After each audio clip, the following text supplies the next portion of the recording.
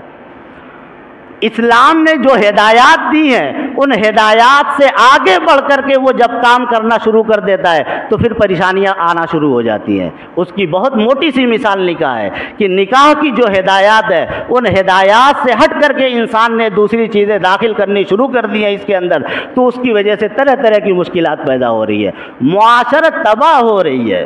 معاشرت اتنی بری طرح سے تباہ ہو رہی ہے کہ اس کا اندازہ نہیں لگایا جا سکتا۔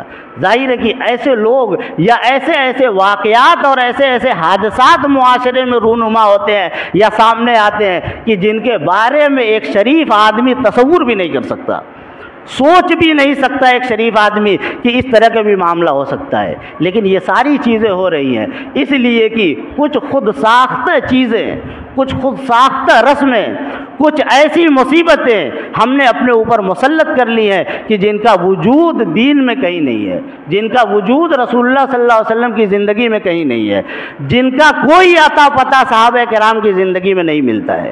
ظاہر اگر زندگی کو آسان بنانا ہے تو پھر اسی طریقے پر جانا پڑے گا جو فطری طریقہ ہے۔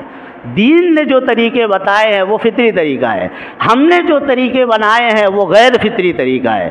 فطری طریقے میں سہولت ہوتی ہے اور غیر فطری طریقے میں آسانیاں مشکلات ہوتی ہیں۔ چونکہ ہم غیر فطری طریقے کی طرف چلے گئے ہیں اس لیے زندگی جو ہے وہ مشکلات سے گھر گئی ہے۔ اگر فطری طریقے پر ہم رہیں تو زندگی کوئی مشکل نہیں ہے، مرنا بھی آسان ہے اور جینا بھی آسان ہے۔ لیکن ہمارے لیے مسئلہ یہ ہے کہ نہ ہمارے لیے جینا آسان ہے نہ مرنا آسان ہے۔ ایک آدمی مرتا ہے تب بھی اس کے پیچھے اچھا خاصا پیسہ خرچ ہوتا ہے، 30-40 ہزار روپیہ اگر آدمی چھوڑ کر کے نہیں گیا تو اس کے ورثہ کے لیے مشکلات پیدا ہو جاتی ہیں۔